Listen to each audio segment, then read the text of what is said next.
Hello everyone, welcome to my channel. आज मैं इस वीडियो में आपके साथ एक अपना एक्सपीरियंस शेयर करना चाहूँगी एंड इस एक्सपीरियंस के थ्रू मैं एक मैसेज देना चाहूँगी कुछ लोगों को। तो पहले हम एक्सपीरियंस शेयर करते हैं। मेरे पास एक्चुअली कल एक क्लाइंट आई। मैं उसका नाम नहीं लूँगी बिकॉज़ ऑफ प्राइवेसी हमारी मेंटेन रहे। तो वो लड़की आई मेरे पास टैरो कार्ड रीडिंग के लिए, बहुत परेशान थी। मतलब अपनी कहानी बताते हुए रादर वो रो भी पड़ी मुझे। तो इमोशनली बहुत ब्रेकडाउन हुआ हुआ था उसका। एंड लड़की मैरिड थी, बट मैरिज के आफ्टर मतलब approximately 10 to 12 years she she fail in love with someone जिससे वो 5-6 साल से वाकिफ थी। नया इंसान नहीं था, बट 5-6 साल बाद मतलब दोस्ती थी, दोस्त थे 5-6 साल से। बट 5-6 साल के बाद एकदम कुछ सर्कमस्टांसेस ऐसे हुए कि उनके बीच में रिलेशनशिप स्टार्ट हो गया।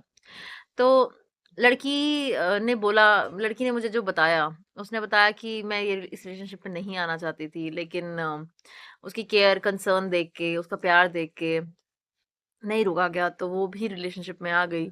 एंड ऐसा नहीं है, उसने मुझे बताया कि ऐसा नहीं है कि वो नया लड़का था, पहली बार कंसर्न कर रहा था या कुछ था, बट 5-6 साल से जानते थे, हो गया तो अ, आ गई वो इस रिलेशनशिप में। तो दोनों का मेरे को उसने बताया कि दोनों का रिलेशनशिप बहुत अच्छा चल रहा था। 1 महीना लगभग 27-28 दिन बहुत अच्छा चला। एंड ऑल ऑफ सडन कुछ 27-28 दिन के बाद इनके बीच में क्लैशेस होने शुरू हो गए, छोटी-छोटी बातों पे।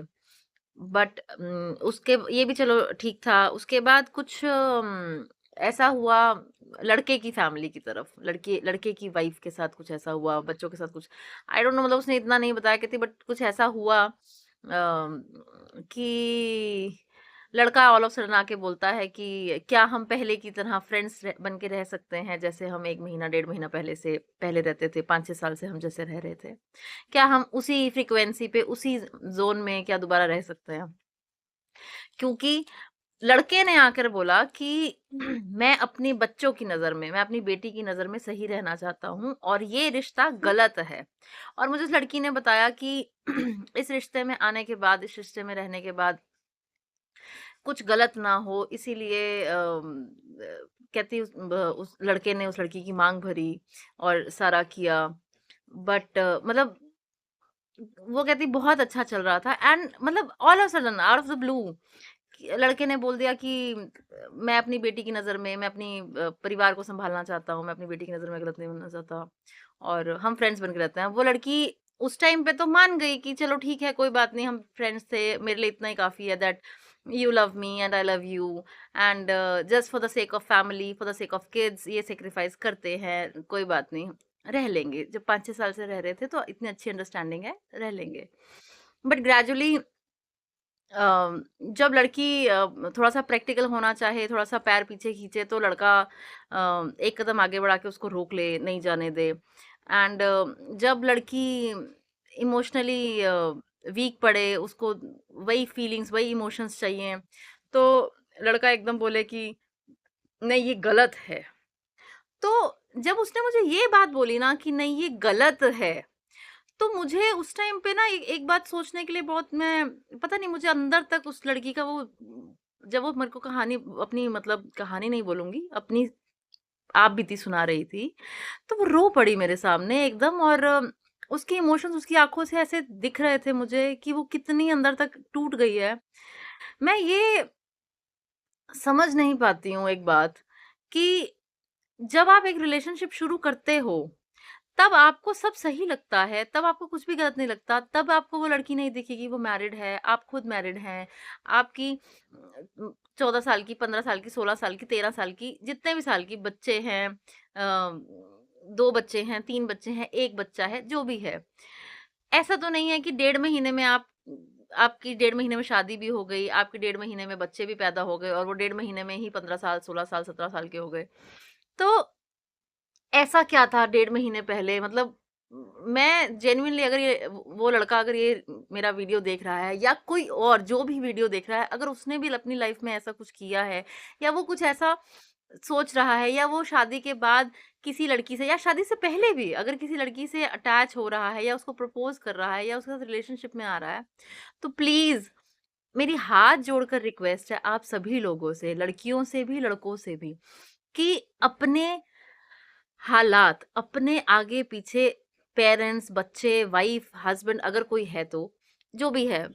पहले तो चलो अगर आपको आपका अगर if you are in already in marriage तो आपकी मैरिटल स्टेटस मैरिड है अगर, तो पहली बात तो आपको ऐसे रिलेशनशिप में नहीं आना चाहिए। बट हाँ, एज़ एन एस्ट्रोलॉजर मैं एक चीज़ समझती हूँ, मुझे पता है कि ये सोल कनेक्शंस होते हैं, ये कार्मिक डेट्स होते हैं।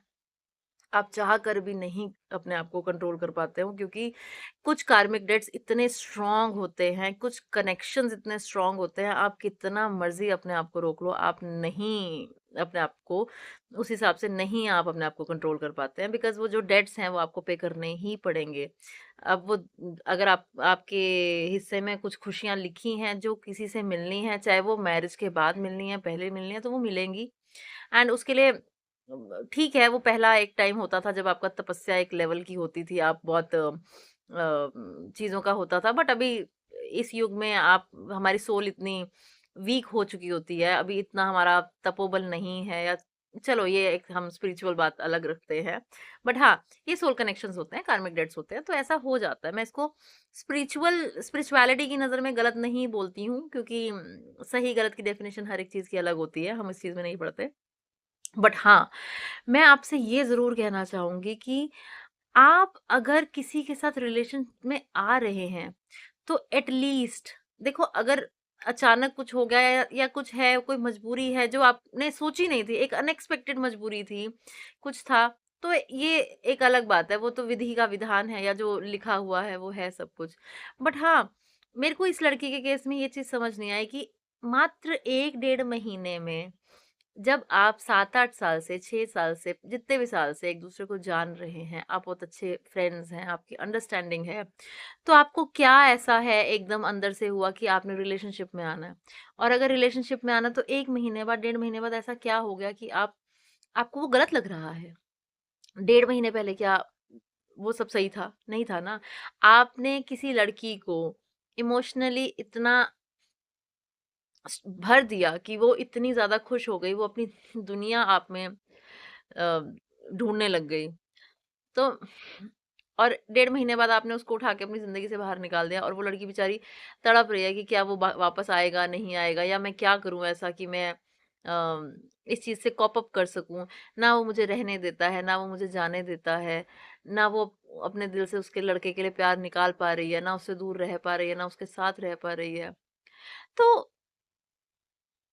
प्लीज़ मेरी आप सभी से रिक्वेस्ट है बेसिकली जो मैंने वीडियो की स्टार्टिंग में बोला कि मैं कुछ एक मैसेज देना चाहूँगी, तो मैं मैसेज यही देना चाहूँगी कि प्लीज़ अपने आप को पहले ही फर्स्ट लेवल पर ही एनालाइज़ कीजिए कि आपके सर्कमस्टेंसेस क्या हैं? क्या आप इस रिलेशनशिप में जिसमें आप जाना चाह रहे हैं, उसको लॉन्ग टर्म लंबा निभा सकते हैं या नहीं निभा सकते हैं?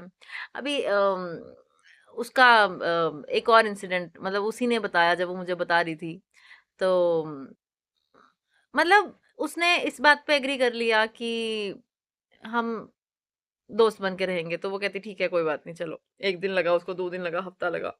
बट शी वाज़ हैप्पी कि चलो एट लीस्ट हमारी दोस्ती मेंटेन रहेगी। ठीक है ना प्यार है उसको ज़रूरी थोड़ी ना कि स्टैम्प मिले या फिर बाउंड्रीज़ क्रॉस हों। ठीक है बाउंड्रीज़ में रह के प्यार है, फीलिंग है, प्यार तो रहेगा ही। बट उसने मुझे बोला कि कहते मैम एक दिन तो ऐसा हो जाता है कि एक दिन वो ऐसे हो जाता है कि जैसे बस सब तू ही तू है और ऐसे पैम्पर करने लग जाएगा खाना खाया नहीं खाया क्या कर रही है क्या नहीं कर रही है ऐसे कंसर्न दिखाएगा कि जैसे बस सब कुछ उसकी दुनिया वही है अगले दिन वो कोई काम they are connected to each other through some professional work also तो उसमें वो था कि अगर वो उसको काम भी कह रही है तो वो ऐसा हो जाएगा कि नहीं मेरे पास टाइम नहीं है जबकि वो पर्सनली कुछ नहीं बोल रही है वो प्रोफेशनली बोल रही है तो नहीं है time but on other hand थोड़े टाइम के बाद पता चल रहा है कि वो काम नहीं कर रहा है but he is giving his time to someone else वो समवन एल्स ऐसा नहीं है कि कोई लड़की है इट कुड बी मतलब वो समवन एल्स हमेशा चेंज हो जाता है कोई फ्रेंड होता है कोई कोई कुछ भी होता है। तो कहती मैम मुझे दिखता है कि वो मुझे अवॉइड कर रहा है, तो एट लीस्ट अगर उसको इस रिलेशनशिप में नहीं रहना है, बाउंड्रीज में रहना है, वो रहे, कोई दिक्कत नहीं है। बट वो एक जैसा तो रहे ना। कभी ऐसे हो जाता है कि वो अर्श पे बिठा दिया, अगले पल वो फर्श पे गिरा दिया। तो प्लीज किसी लड़की के इमोशंस के साथ मत खेलो। एंड लड़कियों को भी मैं बोल रही हूँ, अगर ऐसा कुछ है तो प्लीज लड़कों के इमोशंस के साथ मत खेलो, बिकॉज इमोशनली फाइट करना is a very tough thing. And इंसान, लड़का हो लड़की हो, फाइनेंशियल से फिर लड़ जाता है, फिजिकल चैलेंजेस हो वो भी कर लेता है, बट इमोशनली जब कोई ऐसी बात होती है तो इमोशंस के साथ फाइट करना, इमोशनली अपने आप को बार बार ब्रेक डाउन करना या इमोशनली संभालना is not an easy task. क्योंकि इंसान को भगवान ने बनाया ही ऐसा है कि अगर वो खुश है, इमोशनली स्टेबल है, तो वो कुछ भी कर सकता है। और प्यार एक ऐसा इमोशन है कि जो इंसान से कुछ भी करवा सकता है, ये सब जानते हैं। मुझे ये बात पे ज्यादा एम्फसाइज करने की या बताने की जरूरत नहीं है। तो प्लीज हाथ जोड़ के आप सबसे मेरी रिक्वेस्ट है, किसी के भी, चाहे लड़की है चाहे लड़का है, मैं ये कोई जेंडर स्पेसिफिक नहीं बोल रही हूँ। हाँ, मेरी क्लाइंट लड़की थी वो एक अलग बात है, बट मैं जेंडर स्पेसिफिक नहीं बोल रही हूँ, बिकॉज आज की जनरेशन में कोई फर्क नहीं पड़ता, लड़का हो या लड़की हो, दोनों ये हरकतें करते हैं। तो प्लीज आपसे रिक्वेस्ट है, अपने पर्सनल फायदों के लिए, अपने 2 पल के 2 दिन के खुशी के लिए, किसी के दिल के साथ, किसी के इमोशंस के साथ प्लीज मत खेलिए। क्योंकि अगर आपको प्यार निभाना है, तो मैं एक बात जानती हूँ, एक वजह मिल जाती है, एक वजह ही काफी है प्यार निभाने के लिए। और अगर वजह ढूंढने चलो तो लाखों मिलती है। अगर आपको प्यार निभाने की, रिश्ता निभाने की एक भी वजह नहीं मिल रही है ना, तो वो सिर्फ एक्सक्यूज होता है और कुछ नहीं होता है। तो प्लीज, आई रिक्वेस्ट यू, ऐसा मत कीजिए। Thank you, bye bye, stay blessed.